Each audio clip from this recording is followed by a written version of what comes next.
Hi, I'm Matt, and in this video we are going to go over the parts of the atom and many important facts pertaining to atoms. Almost everything is made of atoms, just different types of atoms. You're made of atoms, and the computer tablet you're watching this on is made of atoms.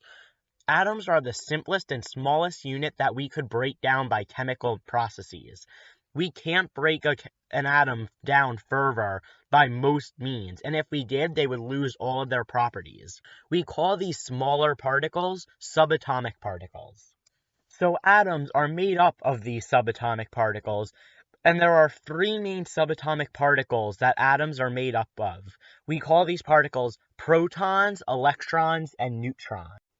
The first subatomic particle that we are going to talk about is the proton, which was discovered by Ernest Rutherford. It has a +1 charge and a mass of approximately 1 atomic mass unit. The second subatomic particle we're going to talk about is the electron, discovered by J.J. Thomson. It has the opposite charge of a proton with a -1 charge, and it has a mass of approximately 0 atomic mass units. It has mass, but a negligible amount. And the last one is the neutron, discovered by James Chadwick. It has a neutral charge, or 0 charge, and a mass of 1 atomic mass unit, similar to that of a proton. A neutron actually weighs more, but by a negligible amount. These three subatomic particles go in certain places in the atom, such as protons and neutrons are located in the nucleus or the center of the atom, and we call them nucleons. So in the diagram, the red particles are protons, and the blue particles are neutrons. And then electrons do not go in the nucleus. They orbit around the nucleus and are the green balls in the diagram. Now, electrons do not actually move in rings, but instead are in realms of probability called orbitals. But we're going to use this simplification for the lesson. The next two terms we're going to discuss are nuclear charge and the idea of a neutral atom. So nuclear charge is the charge of the nucleus and is equal to the amount of protons, because protons are the only charged particle in the nucleus. Remember that electrons are not in the nucleus. So for example, carbon has 6 protons, so its nuclear charge would be +6. The second thing is that in a neutral atom, there's an equal amount of protons and electrons because we need all the positive and negative charges to cancel out. So if carbon has a nuclear charge of +6 or has 6 protons, there must be 6 electrons to make the net charge be 0 and make it a neutral atom. Now, when an atom isn't neutral or does not have an equal amount of protons and electrons, we call it an ion.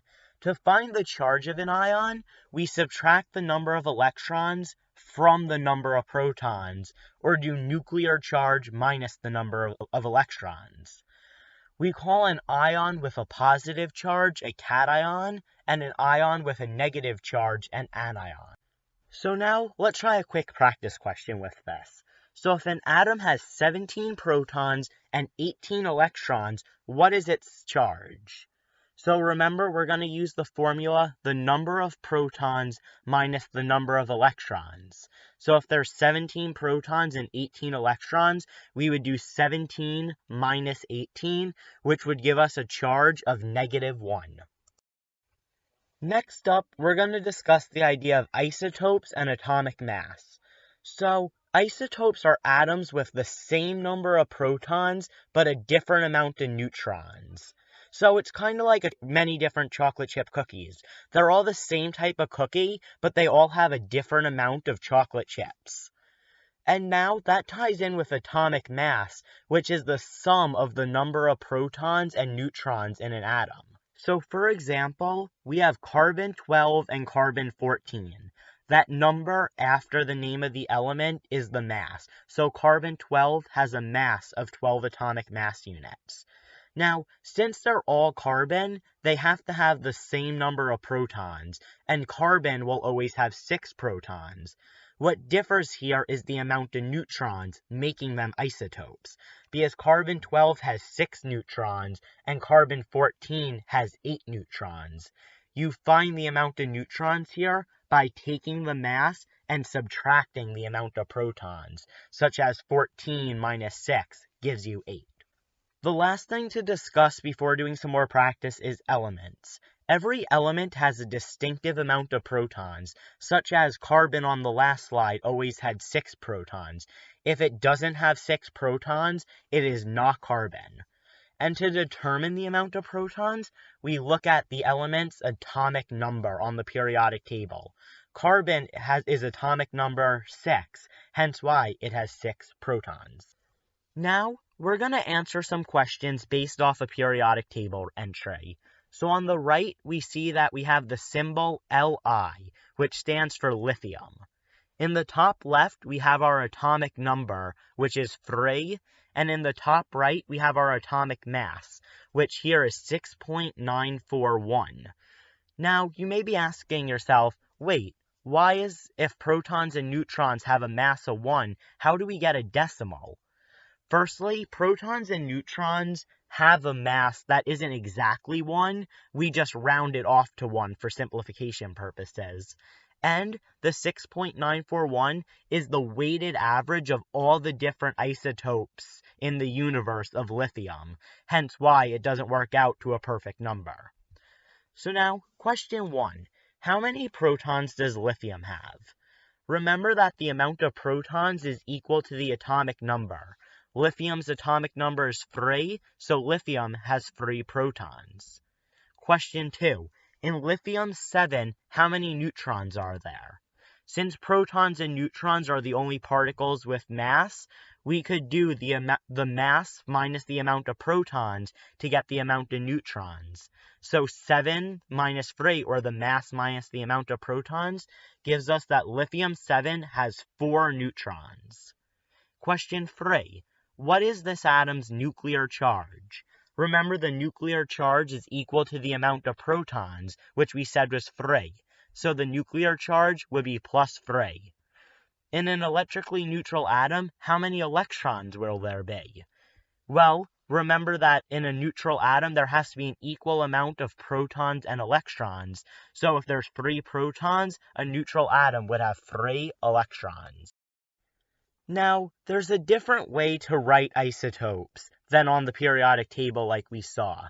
What we could do is put the element symbol, and then as a subscript behind it the atomic number, and a superscript the atomic mass.